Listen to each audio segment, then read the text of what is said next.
another day of the week, and on today's program, we are representing the New World Order of Wrestling, brother! What a great era of entertainment that was. WCW. We're hoping to do some WCW Monday Night Nitro numbers around here at Chasing That Paper. So coming off a decent program yesterday, 2-1 with my Major League Baseball picks, including a plus money winner. So I discussed it yesterday off the top of the show. I was in the doghouse with my wife due to a recent losing streak in Major League Baseball. As a result of that, she had me sleeping on the couch. But after the winning night last night, I am off the couch back into the bed with my wife. As for the details as to what occurred in that bed, I will not give you any. Not because I am bashful, not because I am a gentleman who does not kiss and tell, but because I am concerned that my co-host for today, Iain MacMillan, will get so aroused at the details that he'd have to excuse himself to the bathroom in the middle of this program to relieve himself. So we'll bring Iain in. Right now, we need Iain focused. It's a big night, kickoff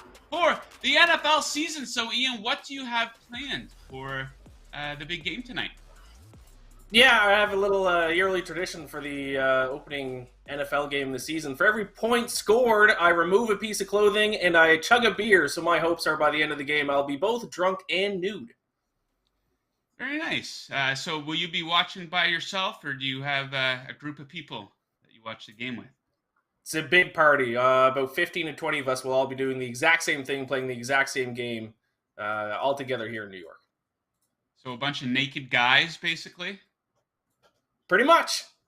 It's a lot of fun. I like it. Not the party I'm interested in. I like watching these games by myself. I don't want anyone talking to me. I like to listen to the commentary, as you know. Okay, so a big show today. We got 4 picks for the game tonight, a couple picks for Major League Baseball. Before we get into those, I kindly ask you, if you're watching this on YouTube right now, give this video a like and hit that subscribe button right down there. Enough small talk. Let's get right into the action. Iain, we're starting things off with, of course, the big Bills-Rams game going on tonight out in Los Angeles. My first pick of the season. I'm going to go with a same-game teaser. I like doing these occasionally for these primetime games. We're going to take the Rams up to plus 8.5 points, and we're going to pair that with the under, which we will take up to 58 points. So let's dig into this here. The Bills weren't good versus good teams in 2021. 2-4 versus other playoff teams. They also got destroyed by the Colts at home. The Colts should have made the playoffs.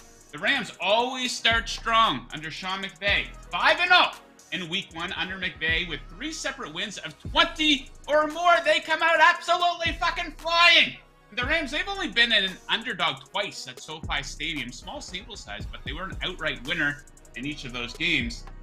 Now, as for this under 58, Rams home games are 14-4 to the under at SoFi Stadium. That includes a couple playoff games, and specific to this number of 58, 0 of those 18 games went over this number. Just barely last season. They did combine for exactly 58. With the Bucs, their home games last season saw an average combined score of 46.1. Same game teaser, Rams with the under. Iain, what do you like in the game tonight? Yeah, I kind of agree with you on those points, Joe. So I'm just going to take the Rams, though, plus 2.5 tonight against the Bills. I've talked about this before. The Rams, surprisingly underrated heading into this year, despite being Super Bowl defending champions. According to the odds, they are the 3rd best team in the NFC, and I just think that's, frankly, quite rude of the odds makers to do that. Sure, they lost Von Miller and Robert Woods in the offseason, but they gained Bobby Wagner and Allen Robinson. I think that's a pretty fair trade-off. I expect them to be one of the best teams in the NFL this season, starting with tonight's game against the Bills. And a big reason why I'm cautious about the Bills both tonight and this season, it's a point that you brought up, Joe. It's the exact same thing. They had an easy schedule last year, 2-4 against playoff teams, 2-5 if you throw in the Colts into the mix. And now they go from that to one of the toughest schedules in the NFL. So before I lay 2.5 points on them on the road against the defending champs, I need to see how well they perform against these top-tier teams. And I'm not much of a trends guy. This one is worth noting, though. Since 1996, the Super Bowl winner in Week 1 has gone 19-3 straight up, 13-7-2 against the spread. They're also 4-1 when set as the underdog. So I'll take Rams plus 2.5 tonight in the opening game. Ian, what are your thoughts on the Super Bowl hangover narrative for the Rams? I personally think it's a little lazy. So what do you think of people throwing that out there? Yeah, well, I think we're going to talk about this a little bit later in the show as well. But I even had someone tweet at me saying the Bills are the play because the Rams are motivated to win since they just won the Super Bowl. They're celebrating all summer, so somehow no motivation for the opening night of the NFL season. I think that take is trash and lazy, quite frankly. Yeah, I am on board with you there. Okay, next up, we're going to take a trip to Prop City. The prop that I like best tonight, I'm going to take Josh Allen to go over 35.5 rushing yards, coming in at -130. So let's dig into Allen's rushing numbers from last season. He had a lot of success on the ground. He actually averaged 47.2 rushing yards per game, including 2 playoff games. He's topped this in 13 of his last 19 games, including 5 straight coming into this season. Running QBs have had success versus the Rams. They only faced a few of them last season, but we saw Kyler Murray rush for 61 and 39 yards. Tyler Huntley, the Ravens, ran for 54 yards against them. And pressure is going to force him to get creative. He'll probably be forced out of the pocket. The Rams were 3rd sacks last season, so Allen could be running for his life a little bit. And when this guy takes off, it's a shot out of a cannon, so we'll take the over on his rushing yards. Ian, what is your favorite prop for the game tonight? Yes, I also have a rushing prop, but I'm going to go under with mine. I'm going to go Devin Singletary under 44.5 rushing yards.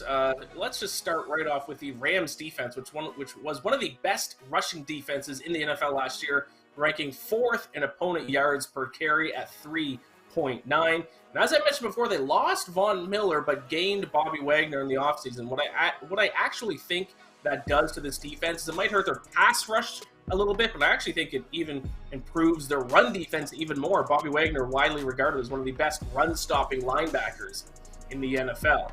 And then I think there's a little bit of a James Cook factor here. Brother of Dalvin Cook was drafted in the 2nd round by the Bills. I think we're going to see him get some touches tonight. He was fantastic in the preseason. And if he does well in his few touches, the Bills might just roll with a hot hand and go with James Cook, which would certainly help the under for Devin Singletary's rushing total. And finally, if I think the Rams can compete with the Bills, if I think they can win, they're going to be leading. And if the Rams are leading, then that means the Bills will have to turn to their passing game, which is certainly going to help the under on Singletary's rushing total. And if you look at last year's results, you'll see that will be true, because in the Bills' 6 losses last year, Devin Singletary only averaged 36.66 rushing yards. So that is well under his total for tonight. So I'll go under 44.5 rushing yards for Devin Singletary. Yeah, the Bills don't have too many weak spots, but the running back position certainly could be one of them. Okay, we move from the football field to the baseball diamond. I don't know how much interest people are going to have in baseball here for the remaining games here in September. Playoffs, of course, will be red hot, but we have a couple nice betting spots here. I'm going to keep rolling with these pitcher props. I'm going to take Marlins starter Sandy Alcantara. I like him to go under 2.5 earned runs, coming in at -125 over at DraftKings this morning. So he's coming off a bad start where he allowed 6 earned runs versus the Braves, but he's been incredible after a bad start this season. In games after allowing 4 or more earned runs this season, he's allowed 1, 0, 0, 2, and 2 earned runs. So 5 total earned runs in 5 games in this spot. He's taking on a Phillies team that he's allowed 2 or fewer earned runs against in 3 or 4 games this season. And the Phillies having a little bit of luck at the plate, if you ask me. Sure, you dig into the numbers, have pretty good OPS, on base percentage, whatever. But dig into the analytics here a little bit. Over the past week, they have the 4th highest batting average on balls in play, despite a lot of soft contact. So maybe due for a little bit of regression versus one of the best pitchers in baseball. Sandy will be dandy tonight, goddammit, Ian. Under 2.5 earned runs. What do you like in baseball tonight? Yeah, looking at the Twins and Yankees game, I'm going to go under 7 runs in this game. Pretty much based on the obvious fact that the New York Yankees offense, outside of Aaron Judge, stinks. They're a bunch of bums. Dating back to August 1st, 25th in Major League Baseball in OPS. That is worse than teams like the Angels, the Cubs, and the Reds. That is bad. Not to mention, Twins offense hasn't been great either. 22nd in OPS during the same time frame. And both teams, it's going to be a good pitching matchup for the pitchers here because Nestor Cortez starts for the Yankees. He's a lefty. The Twins' OPS drops from 731 against righties down to 709 against lefties. And the opposite is true for the Yankees, who'll be taking on right-handed pitcher Sonny Gray, and their OPS drops from 774 against lefties down to 732 against righties. And finally, both teams at least have solid bullpens. The Yankees rank second in bullpen ERA this season at 2.97. Twins 16th at 3.89. So I like the under 7 between the Twins and the Yankees tonight. All right, there you have it. Our 6 best bets of tonight for NFL and Major League Baseball. If you're looking for a place to place these bets, I might have the Sportsbook for you. Vegas Insider has teamed with Fubo to offer new users an amazing welcome offer. Fubo Sportsbook is offering an exclusive promo consisting of a $1,000 risk-free bet and a free month of Fubo TV. That's a pretty good deal. Users must use the code VIBONUS, that's a VI bonus at sign-up, and be located in a legal betting state where Fubo is licensed. This is for new users only, and full terms and conditions apply. So there you have it. Sign up at Fubo today using the bonus code VI bonus. Okay, Ian, so we're getting to the part of the sports calendar. Of course, NFL kicking off tonight. College football already kicked off. NBA, college basketball, NHL not far off. So there's going to be a lot of people out there on YouTube, on Twitter, breaking down these games. And me and you are mainly stat-based guys, but there's some people out there that are narrative-based, game situation, angle-based. And I think we hear a lot of silly angles and reasons for people to be making these bets and backing teams or players on player props. Things like revenge games, the look-ahead spot, the letdown spot, the trap. So what do you think the silliest betting angle is that's floated out there on from a day-to-day perspective? Yeah, the one that I think is the stupidest is motivation, the classic motivation factor, which you see all the time when people give out picks on the internet. Oh, this team's going to be extra motivated. Even a big one this week is Baker Mayfield going up against his former team, the Browns. Oh, you got to bet on the Panthers. Baker Mayfield, he's going to be motivated going against his former team. That's a bunch of bullshit. You can't add extra effort. There's no such thing as 110% effort. These guys are NFL players, they're professionals. They're playing for their jobs. They're trying to win games. They're already going to try as hard as they possibly can. Maybe if we were talking about, Joe, you and I, playing rec basketball down at the YMCA, yeah, maybe if we're motivated to win a game, we might show up, not hungover or something. But this is the National Football League. This is professional sports. These guys are already as motivated as they possibly can be. There's no way someone's going into an NFL game thinking, oh, I don't think I'm going to try that much tonight. I don't really care if I win. Stop it. That's stupid. Do not look at motivation. And it's also very subjective. You could make arguments either way because you're just making stuff up. Hey, maybe the Rams are motivated tonight because they want to defend their Super Bowl title. Maybe they're not motivated because they just won and don't really care if they win again. You can just use any argument that you want to make up. So motivation, the stupidest reason that I see people using when deciding who to bet on.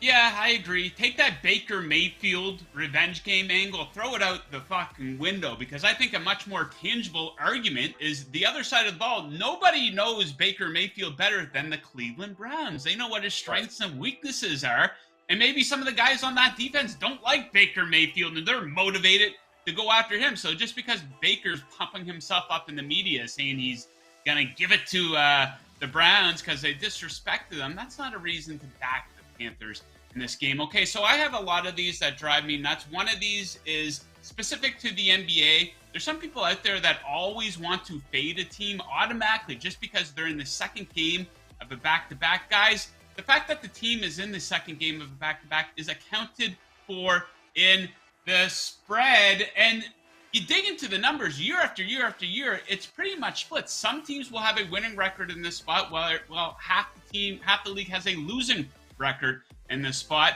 And like Ian said, these are professional athletes. They're not guys that can barely get to the mailbox without getting winded. So don't really factor that into your handicapping too much unless you know of clear-cut examples that, yes, this team is bad in this spot. Another one that drives me absolutely crazy is the cross-country travel. Oh, my God, the Celtics are traveling to LA to play the Lakers. That's a long flight that they're on. Guys, they're not on a delayed commercial flight with a bunch of crying babies. They're not piling in to a Greyhound bus, sleeping 2 to a bed at a goddamn Motel 6. This is first-class travel at its absolute best. So don't incorporate that into your handicapping. And I think the one that drives me the craziest is the wind at Wrigley Field. People put that out there as if they have some type of magic tool at their disposal because they have access to a weather website, which tells you which way the goddamn wind is blowing. You know who else has access to that website? The guy who set in the motherfucking line. That's who has access to it. So everybody knows which way the wind is blowing at Wrigley Field. So as you can tell, a few of these get me very, very much fired up. But yeah, those are my and Iain's selections for some dumb handicapping angles. By the way, Iain, the Cubs are playing the Reds this afternoon. Any idea which way the wind is blowing at Wrigley today? No, but whatever way the wind is blowing, I'll be taking that bet. Blowing out, give me the over. It's as easy as that, Joe. Fade the wind. Okay, so we're getting close to the end of the show here, but we're not going to wrap things up without getting into some viewer picks. I think Sean Mitchelson gave us a winner there yesterday with the Diamondbacks' first 5 run line. So we'll ask producer Tito to bring a few of these up. Okay, Keek. At Keek's picks, he's aligned with us, Iain. Rams money line, home team defending champs. Bills are riding a narrative of being a Super Bowl favorite, although they haven't proven a thing. As Iain pointed out, Ramsey helps nullify Diggs, and Bills can't get the ground game going. All right, we are aligned with Keek on that one. What do you got for us, Tito? All right, some college football. Northwestern -10.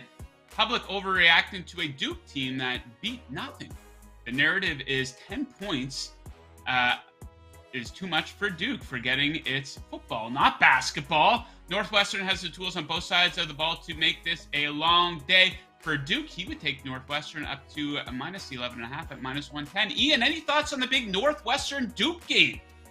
Is that happening tonight? I didn't even know. What are they doing scheduling that tonight if it is? But yeah, I love it. I'm thinking it's for the weekend. All right, Tito. All right, Reno Johnny, a personality here at Vegas Insider, chiming in. A lot of Rams love. This is starting to scare me a little bit. Did we forget this team just won a Super Bowl? NFL home underdogs are always a lock or worth a look. Thinking some grammar issues there from Reno Johnny. I am getting the defending champions at home, getting points. I also might be the only one in, I think you might say, on the Rams. I like that even more. Man on an island, right? Devin Walker. Devin Walker was on the show yesterday with his college football picks. Go back and watch that one. He went 3-1 last week. Okay, Tito, what do we got here? Bring it home for us. Oh, yes, J-Rod. J-Rod has chimed in before. I think he's hit a winner or two for us. So time to make the donuts, the fish, the Marlins, under 3.5 runs. You get it at -128 or a FanDuel.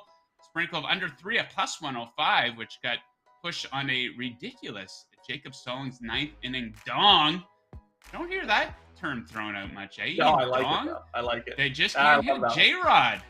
Thank you for bringing the word dong into the program today. So I think that's actually been a hot bet. I don't know the exact number, but people fading the Marlins under team total because they absolutely stink. So we'll see if we can get some winners there from the CTP crew. Just a note on that, guys. I put out that tweet every day asking for your best bet breakdowns. A lot of people will just respond with, 49ers -7 with no reason to back it up. We're going to pick the ones that actually provide a little bit of a breakdown. That's what we're looking to do. We're looking for you guys to show off your handicapping ability. So keep that in mind when you respond, and we will try to get you on the program here in the future. Okay, so a lot coming up here at Vegas Insider.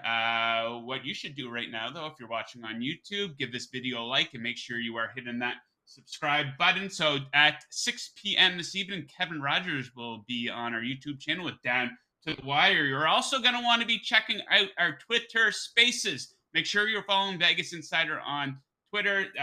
Twitter Spaces at 7 p.m. Many of our personalities giving out their best bets for the games tonight. I will be back tomorrow. Iain will be back tomorrow. Stephanie Smalls will be back tomorrow with a super edition of Chasing That Paper. We will be making all of our best bets for the NFL games on Sunday, just got a note from my producer here. Read this off. Our very own Iain MacMillan will be speaking at a men's rights rally in New York City in front of Madison Square Garden tonight at 6 p.m. Wow, that's a pretty good venue for Iain.